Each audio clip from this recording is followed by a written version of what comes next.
75 15 August ঘাতকের নির্মম বুলেটে নিহত বঙ্গমাতা বেগম ফজিলাতুন্নেসা মুজিব সহ মুজিব পরিবারের সকল শহীদ সদস্যকে, 71-এর 30 লক্ষ শহীদ, লক্ষ লক্ষ ধর্ষিতা নির্যাতিতা নারী, শহীদ জাতীয় 4 নেতা এবং আমাদের ভাষার আন্দোলন থেকে আজ পর্যন্ত আমাদের সকল অধিকার আদায়ের আন্দোলন সংগ্রামে যারা আত্মাহুতি দিয়েছেন তাদের সকলকে। মাননীয় স্পিকার, আর 3 দিন পর বাংলাদেশ আওয়ামী লীগের 75তম প্রতিষ্ঠা বার্ষিকী। আমি আজকে এখানে দাঁড়িয়ে এই 75 বছরে একেবারে প্রতিষ্ঠা লগ্ন থেকে আজ পর্যন্ত যত নেতা কর্মী সমর্থক শুভানুধ্যায়ী এই সংগঠনটিকে এই মহিরুহে পরিণত করেছেন তাদেরকে আমার প্রাণ ঢালা কৃতজ্ঞতা, অভিনন্দন এবং ভালোবাসা জানাই। মাননীয় স্পিকার, মাননীয় অর্থমন্ত্রীকে ধন্যবাদ। টেকসই উন্নয়নের পরিক্রমায় স্মার্ট বাংলাদেশ এই শিরোনামে 2024-25 অর্থ বছরের বাজেট তিনি পেশ করেছেন। প্রস্তাবিত 24-25 অর্থ বছরের বাজেটের আকার 7,97,000 কোটি টাকা। এই বাজেট দেশের 53তম বাজেট। আজকে আমরা একটি ঐতিহাসিক অধিবেশনে দাঁড়িয়ে কথা বলছি। মাননীয় স্পিকার, আওয়ামী লীগ নেতৃত্বাধীন সরকারের এটি 25তম বাজেট। মাননীয় অর্থমন্ত্রী তার বাজেট বক্তৃতায় উল্লেখ করেছেন মাননীয় প্রধানমন্ত্রী শেখ হাসিনার নেতৃত্বে যে টানা গত 3 মেয়াদের অগ্রগতি অর্জন সেগুলো তিনি উল্লেখ করেছেন। মাত্র সিকি শতাব্দীর কম সময়ে দেশ পরিচালনার দায়িত্ব বাংলাদেশ আওয়ামী লীগের কাঁধে ছিল। এ দেশের যা কিছু অর্জন তার সবটুকুই আওয়ামী লীগ নেতৃত্বাধীন সরকারের সময়ই হয়েছে। জাতির পিতা আমাদেরকে স্বাধীন দেশ দিয়ে গেছেন, আমাদের পথ দেখিয়ে গেছেন মুক্তির। সকল উন্নয়নের ভিত্তি তিনিই রচনা করে দিয়ে গেছেন। জননেত্রী শেখ হাসিনা 1996 সালে দেশ পরিচালনার দায়িত্বভার গ্রহণ করে দেশ গঠনের কাজ পুনরায় শুরু করেছিলেন। জাতির পিতাকে হত্যার পরবর্তী 21 বছর যত জঞ্জাল আমাদের জমাট হয়েছিল, জগদ্দল পাথরের মতো আমাদের বুকের ওপর চেপে বসেছিল, তার সবকিছু তিনি একে একে পরিষ্কার করেছেন। জাতির পিতার হত্যাকারীদের বিচার করেছেন, যুদ্ধাপরাধীদের বিচার এবং সেই বিচারের রায় কার্যকর করেছেন, দেশের মানুষের ভোট এবং ভাতের অধিকার প্রতিষ্ঠা করেছেন। অগণতান্ত্রিক শক্তির অবৈধভাবে রাষ্ট্র ক্ষমতায় আসার পথ তিনি সাংবিধানিকভাবেই বন্ধ করেছেন। প্রতি মেয়াদে সরকার গঠনের পর নির্বাচনী যে অঙ্গীকারগুলো তিনি করেছেন নির্বাচনের আগে তার সব বাস্তবায়ন করেছেন, যার ফলে আজকের বাংলাদেশ খাদ্যে স্বয়ংসম্পূর্ণ। শিক্ষার হার 76.8 বৃদ্ধি পেয়েছে, দারিদ্র 18.7 নেমে এসেছে, অতি দারিদ্রের হার 5.6 নিচে নামিয়ে আনা হয়েছে। চলমান বিশ্বের সাথে তাল মিলিয়ে আমাদের ডিজিটাল লিটারেসি, তথ্য প্রযুক্তির ব্যবহার, আধুনিক নারী নীতি প্রণয়ন, উন্নত বিশ্বের সাথে তাল মিলিয়ে আমাদের শিক্ষাক্রমের আমূল পরিবর্তন, এই সব কিছুই কিন্তু সম্ভব হয়েছে শেখ হাসিনা আমাদের দেশ পরিচালনার দায়িত্বে আছেন বলে। আজকের বাংলাদেশ বিশ্বের 33তম অর্থনীতির দেশ। এমন একটি অবস্থান বাংলাদেশকে মাননীয় প্রধানমন্ত্রী নিয়ে এসেছেন যেখান থেকে আমরা একটা আগামীর একটা সুন্দর স্বপ্ন দেখতে পাচ্ছি। আমাদের স্থলসীমানা চূড়ান্তকরণ, বঙ্গোপসাগরে বাংলাদেশের ভূভাগের প্রায় সমান সমুদ্র এলাকায় আমাদের সার্বভৌম অধিকার প্রতিষ্ঠা, শতভাগ বিদ্যুতায়ন, রূপপুর পারমাণবিক বিদ্যুৎ কেন্দ্র স্থাপন, পদ্মা সেতু, এলিভেটেড এক্সপ্রেসওয়ে, মেট্রো রেল, কর্ণফুলীর নিচে বঙ্গবন্ধু টানেল, মহাশূন্যে বঙ্গবন্ধু 1 স্যাটেলাইট উৎক্ষেপণ, ডিজিটাল বাংলাদেশ সবই আজ বাস্তবায়িত হয়েছে বঙ্গবন্ধু কন্যার সুযোগ্য নেতৃত্বে। অর্থনৈতিক উন্নয়নের পাশাপাশি জলবায়ু পরিবর্তনের অভিঘাত মোকাবেলা, প্রাকৃতিক দুর্যোগ মোকাবেলা, খাদ্য নিরাপত্তা, নারী উন্নয়ন সহ বহু ক্ষেত্রে বাংলাদেশ আজ বিশ্বে রোল মডেল। পরিবেশের সুরক্ষা এখন আমাদের সাংবিধানিক দায়িত্ব। আমাদের অনেক অনেক সম্ভাবনা, সাথে সাথে আমাদের চ্যালেঞ্জও অনেক। বিশ্ব রাজনীতি এখন অস্থিতিশীল, কয়েক ফ্রন্টে যুদ্ধ চলছে। করোনার অভিঘাত এখনো এই বিশ্ব কাটিয়ে উঠতে পারেনি। আমাদের দেশের জনবিচ্ছিন্ন কিছু গোষ্ঠী তথাকথিত মোড়লদের তুষ্ট করে ক্ষমতায় আসার লোভে দেশের বিরুদ্ধে নানা ষড়যন্ত্রে লিপ্ত। প্রস্তাবিত বাজেট বাস্তবায়নের চ্যালেঞ্জগুলো অতিক্রম করে স্মার্ট বাংলাদেশ গঠনের পথে দেশকে আমাদের এগিয়ে নিতেই হবে। মাননীয় স্পিকার, আমাদের উন্নয়ন ও সমৃদ্ধির প্রসঙ্গ আসলেই দারিদ্র্যের বিষয়টি সামনে আসে। দেশের অসহায়, দুস্থ ও প্রান্তিক জনগোষ্ঠীকে উন্নয়নের মূল স্রোতে এনে একটি সাম্যের দেশ প্রতিষ্ঠায় মাননীয় প্রধানমন্ত্রী শেখ হাসিনা সামাজিক নিরাপত্তা খাতকে সবসময় অগ্রাধিকার দিয়ে বরাদ্দ এতে বেশি রেখেছেন। সমাজ কল্যাণ মন্ত্রণালয় সামাজিক নিরাপত্তা খাতের সিংহভাগ কর্মসূচি বাস্তবায়ন করছে। গত 15 বছরে জনকল্যাণমূলক সেবা খাতসমূহে বাজেটের আকার 12 গুণ বৃদ্ধি করা হয়েছে। 2008-09 অর্থ বছরে যেখানে আমাদের বাজেট ছিল 1013 কোটি টাকা আমার এই মন্ত্রণালয়ের, আজকে 23-24 অর্থ বছরে গেল অর্থ বছরে তার বাজেট ছিল 12,216 কোটি টাকা।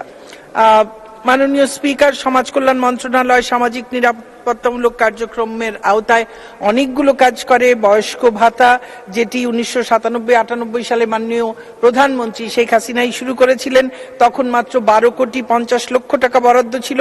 এখন এই 2023-24-এ বরাদ্দ ছিল 4,205 কোটি 96 লক্ষ টাকা। একইভাবে বিধবা, স্বামী নিগৃহীতা, দুস্থ মহিলা ভাতা,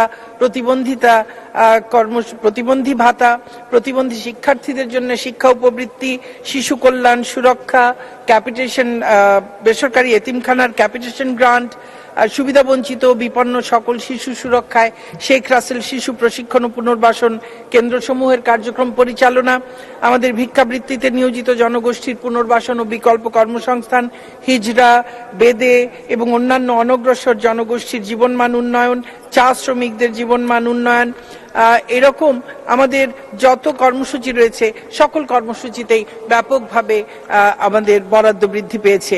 একই সঙ্গে 2013-14 অর্থ বছর থেকে ক্যান্সার, কিডনি, লিভার সিরোসিস, স্ট্রোকে প্যারালাইজড, জন্মগত হৃদরোগ এবং থ্যালাসেমিয়া আক্রান্ত গরিব রোগীদেরকে এককালীন 50,000 টাকা আর্থিক সহায়তা প্রদান করছে। এবং সমাজ কল্যাণ মন্ত্রণালয় থেকে যত ভাতা দেওয়া হয় তার সবই G2P পদ্ধতিতে সরাসরি মোবাইল ব্যাংকিং এর মাধ্যমে বিতরণ করা হয় ভাতাভোগীদের কাছে। এবং 23-24 অর্থ বছরে মোট 1,15,31,567 জনকে G2P পদ্ধতিতে ভাতা বিতরণ করা হয়েছে। দারিদ্র বিমোচন ও কর্মসংস্থান সৃষ্টির ক্ষেত্রে পল্লী সমাজ সেবা কার্যক্রম এবং শহর সমাজ উন্নয়ন কার্যক্রম নামে সুদমুক্ত ক্ষুদ্র ঋণ কার্যক্রমে পরিবার প্রতি 5,000 থেকে 50,000 টাকা পর্যন্ত প্রদান করা হচ্ছে।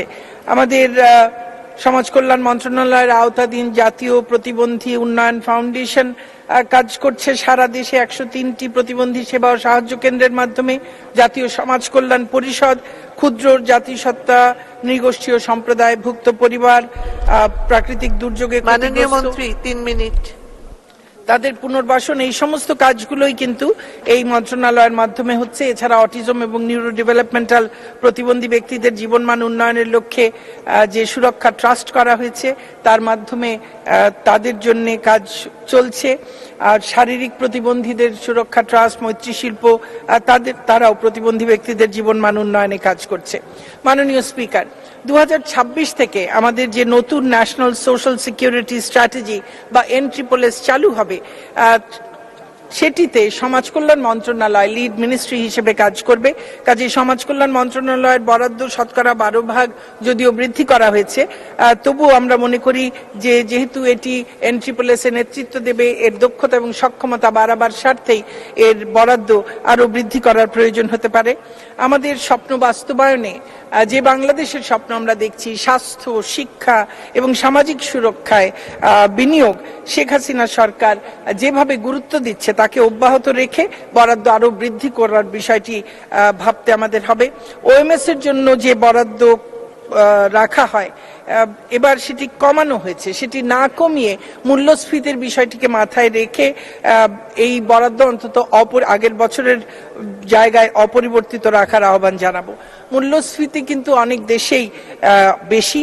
গবেষণা সংস্থা র্যাপিডের তথ্য অনুযায়ী 2019 সালে যেখানে 10 ভাগের বেশি মূল্যস্ফীতি ছিল মাত্র 17টি দেশে, সেখানে কোভিড ও যুদ্ধের প্রেক্ষাপটে 2022-এ সেই সংখ্যা দাঁড়িয়েছে 70-এ। এদের মধ্যে 21টি দেশ অবস্থা মোকাবেলা করতে পারলেও 49টি দেশ এখনো পারেনি। মূল্যস্ফীতির প্রভাব আমাদের মধ্যবিত্ত, নিম্ন মধ্যবিত্ত, নিম্নবিত্ত, স্বল্প আয়ের মানুষ সকলের ক্ষেত্রেই লক্ষণীয় এবং এর প্রভাব পড়ছে পারিবারিক ব্যয়ে, সঞ্চয়ে, মার্কেট বিহেভিয়ার সব ক্ষেত্রেই। মূল্যস্ফীতি কমানোর জন্য সুদের হার বাড়ানো হয়েছে, তাতে প্রাইভেট সেক্টরে বিনিয়োগ কমার কথা। প্রাইভেট সেক্টরের ক্রেডিট গ্রোথ 9 ভাগ ধরা হয়েছে। বাজেটে যে 6.75 ভাগ প্রবৃদ্ধির কথা বলা হয়েছে, তার জন্য যে 27.3 ভাগ প্রাইভেট সেক্টর ইনভেস্টমেন্ট লাগবে, যা এর আগে 23 ভাগের বেশি হয়নি, সেটা যদি হতে হয় তাহলে প্রোডাক্টিভিটি, এফিসিয়েন্সি অনেক বাড়াতে হবে, অর্থনৈতিক ব্যবস্থাপনা আরো অনেক ভালো করতে হবে, প্রাতিষ্ঠানিক দক্ষতা, সক্ষমতা, ব্যবসার পরিবেশ আরো উন্নত করতে হবে। বিদেশি শ্রমবাজারের আমাদের ব্যাপক সম্প্রসারণ হয়েছে।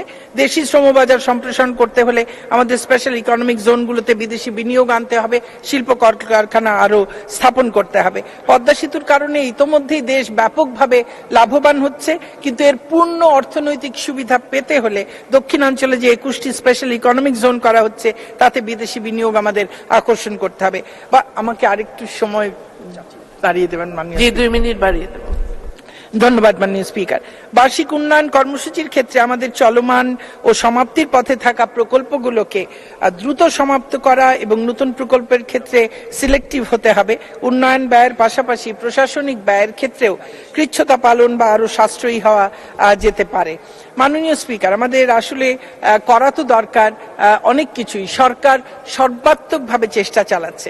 ঋণ খেলাপি, দুর্নীতিবাজ, অর্থ পাচারকারী, মজুদদার, চোরাকারবারি এদেরকে চিহ্নিত করে কঠোর শাস্তি দেয়া, ব্যাংকিং ব্যবস্থাকে আরো সুসংহত করা, মূল্যস্ফীতি রোধে আরো কার্যকর পথ খুঁজে বের করা, করদাতার সংখ্যা আরো বাড়ানো, এই কাজগুলো করতে কিন্তু বর্তমান সরকার অঙ্গীকারাবদ্ধ এবং সকল ধরনের পদক্ষেপ নিয়ে যাচ্ছে। মাননীয় স্পিকার, আমার নির্বাচনী এলাকা চাঁদপুর 3-এর জনগণের প্রতি আমার গভীর কৃতজ্ঞতা এবং ভালোবাসা। তাদের জীবনমান উন্নয়নে মাননীয় প্রধানমন্ত্রী শেখ হাসিনার সরকার যে অবদান রেখে চলেছেন, তার জন্য মাননীয় প্রধানমন্ত্রীর প্রতি আমার কৃতজ্ঞতা এবং অভিবাদন। আগামীর সব স্বপ্ন পূরণেও আমরা একইভাবে নিরলসভাবে কাজ করে যাব ইনশাআল্লাহ। মাননীয় স্পিকার, অর্থনৈতিক নিরাপত্তা এবং সমৃদ্ধি নাগরিকদের গণতন্ত্র এবং সরকার ব্যবস্থা সম্পর্কে ধারণাকে ইতিবাচকভাবে প্রভাবিত করে। এমনকি দেশে যদি নির্বাচন ব্যবস্থা নিয়ে প্রশ্ন থাকে, তাহলেও এটি সাম্প্রতিক একটি গবেষণায় উঠে এসেছে। রাউটলেজের যে প্রসিদ্ধ একাডেমিক জার্নাল ডেমোক্রেটাইজেশন, তাতে the curious case of democratic backsliding in Bangladesh and analysis of people's financial satisfaction 2024, এই শীর্ষক গবেষণা প্রবন্ধে যুক্তরাষ্ট্রের টার্লটন স্টেট ইউনিভার্সিটির শিক্ষক ডক্টর মোহাম্মদ শাহরিয়ার ইসলাম এবং বাংলাদেশের জগন্নাথ বিশ্ববিদ্যালয়ের শিক্ষক ডক্টর মোহাম্মদ মফিজুর রহমান তথ্যপাত্য বিশ্লেষণ করে দেখিয়েছেন যে অর্থনৈতিক উন্নয়ন এবং আর্থিক সুরক্ষা মানুষের গণতান্ত্রিক চর্চার প্রতি ইতিবাচক মনোভাবকে বজায় রাখে। আরেকটু সময় দেবেন মাননীয় স্পিকার।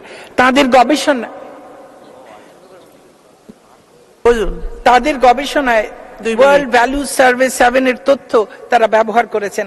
ডক্টর ইসলাম ও ডক্টর রহমানের গবেষণা মূলত ডেমোক্রেটাইজেশনে প্রকাশিত আলী রিয়াজের the pathway of democratic backsliding in Bangladesh শীর্ষক গবেষণাকে ভুল প্রমাণিত করেছে এবং ডক্টর রিয়াজ এবং একই ঘরানার আরো কয়েকজন তারা সাধারণত রাজনৈতিক প্রভাব, দুর্নীতি এবং প্রাতিষ্ঠানিক দুর্বলতার এগুলোকে ইস্যু হিসেবে তুলে ধরেছেন এবং তাদের তথ্য উপাত্ত কিন্তু সেকেন্ডারি সোর্স থেকে নেয়া।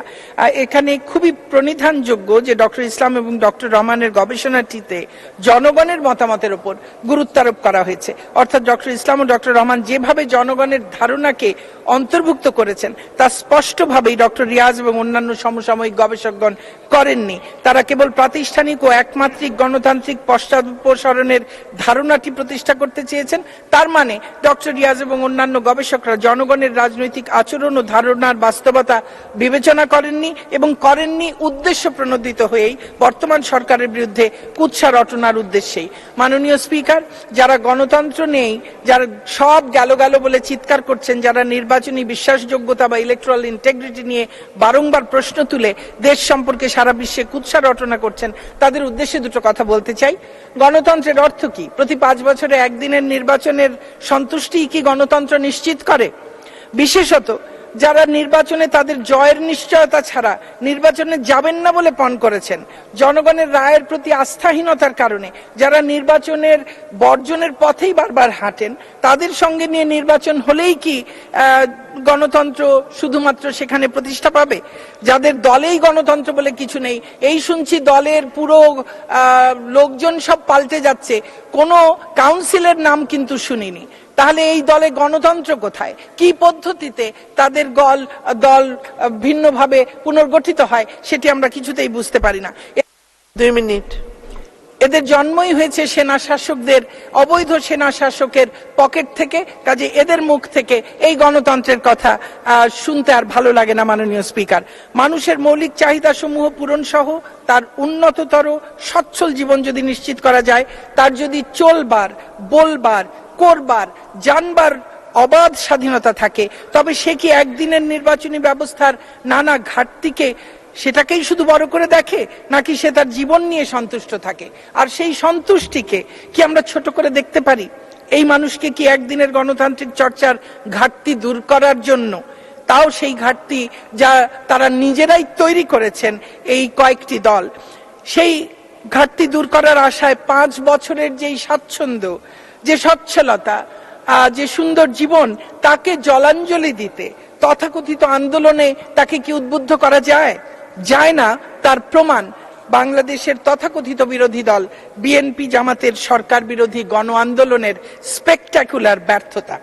বাংলাদেশের ডেমোক্রেটিক ব্যাকস্লাইডিং অর্থাৎ গণতন্ত্রের পশ্চাদপসারণ যারা বিশ্বে চাউর করতে চাইছেন, তাদের বলবো গণতন্ত্রের পশ্চাদপসারণ হয়নি, হচ্ছে না।